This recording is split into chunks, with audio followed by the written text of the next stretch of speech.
Hey, what's up, turtles? Crick here with Black Outdoors. Welcome back to Call and Response. This is Volume 5. You notice the leaves starting to change behind me? Yeah, fall's here. Really pretty. All right, getting into it. First question. From Ted's Outdoors Hoodcraft Survival. What is your opinion on friction fire? Is that something you are interested in? Do you find it a practical skill to have? Thanks. First part of that question. Yes, I am interested in friction fire. If I had to be, or I say I'm best at bow drill fire, but I have not owned the bow drill fire. I do remember actually the first time I was successful with that, and it was such a great feeling. Full of elation. It almost was like a high to like birth fire from just two pieces of wood and rubbing it together and getting an ember and blowing it to life. It's just a feeling that, I don't know, there's really nothing else like it. There really is nothing else like it. So yeah, I'm interested in friction fire, but I do want to get more proficient at the different styles and techniques. As far as a practical skill goes, I'm not sure if I would call it practical, in the sense, but here's what I think. For those of us that maybe like to go in remote settings and for extended periods of time, having the ability and skill and knowledge of being able to go to the forest, find material, and create a fire, out of all natural materials, I believe is a practical skill for those people that potentially may need that if their modern equipment fails them, or they lose it, or you lose it, Ted, you know what I mean?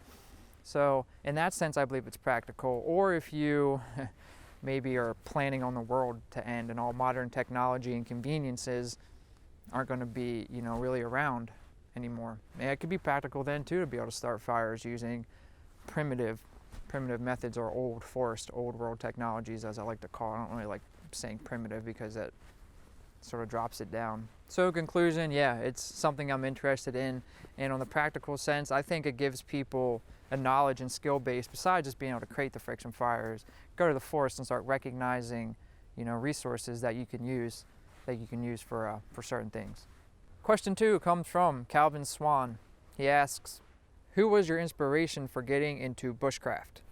I received a handful of questions sort of revolving around the same type of question. How do you get into it? Who was your inspiration? Stuff like that. So Calvin, I decided just to address your question specifically, but I've always been interested in native cultures, and especially where I grew up and where I live now in the northeastern United States, the native cultures of the area. You have the Iroquois, which is a little bit farther north of us in New York State, and you have, the Huron of Canada, all that area, and the Algonquin speakers around us, and a little farther south and all that. So I've always been interested in native cultures growing up, and how that sort of manifested in my adult life. The interest in that was that I chose to pursue a degree in anthropology at a university, and I focused on archaeology while I was there. And archaeology is basically like the study of the past through material goods, artifacts and environmental, what's the word I'm looking for? Stony environmental factors, cues left from the past. So that's what I studied in school. And at one point after I graduated, I did have a friend who was a little bit more into what we may call bushcraft now, in a sense, because all these terms really get confusing and it really is semantics. But I did have a friend who was a little bit more active in doing the skills and practicing the skills that sort of prompted me again to be more hands-on with the interest into the native skills and bushcraft. And the final question comes from Eric Dunphy. He left the question on the Open L number 9 video. And he asks, Crick, could you explain the purpose of the notch you put in the blade? I'm new to knives. So here's the Open L number 9 again, Eric, and here's the notch I put in there. And why I did this is basically to be able to get to this part of the cutting edge right down here, right by the notch, and be able to sharpen that easier than if it wasn't there. Because basically when you're sharpening this, you're going to be laying this on a stone. And if this notch wasn't there, it can be really difficult sometimes to get this part of the cutting edge sharp, just with the nature of how a grind terminates. And I will show you another knife for an example.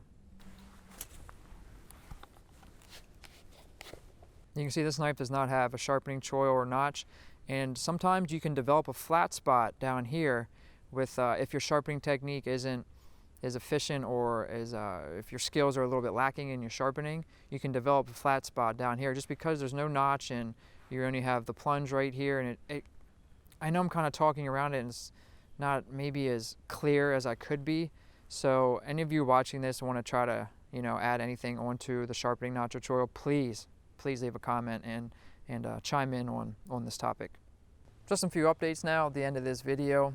Maybe you noticed in this video I'm rocking some new Fjallraven gear. Been testing this out, and you'll see some videos soon on some new clothing from them, which I'm pretty excited to do. Also, Stoney and I have been talking about getting some new gear, some new knives, some new bags, stuff that we're going to purchase that's not going to be sent to us, stuff that we're going to hand pick and find that's out there. So we're going to be really excited about putting some new gear on the channel as well. And as I mentioned in the beginning of the video, you can see the leaves are starting to change right now, and the weather just broke yesterday. We're getting cold weather is in now, so these leaves should be really bursting with color in the next couple weeks. We're going to be traveling probably north on the East Coast and capturing some footage of the fall foliage right now, so that's pretty exciting. So just want to throw a couple updates out there at the end of this video. If you have any questions, leave them in the comments section. Like always, till the next volume of Call and Response. Later, turtles.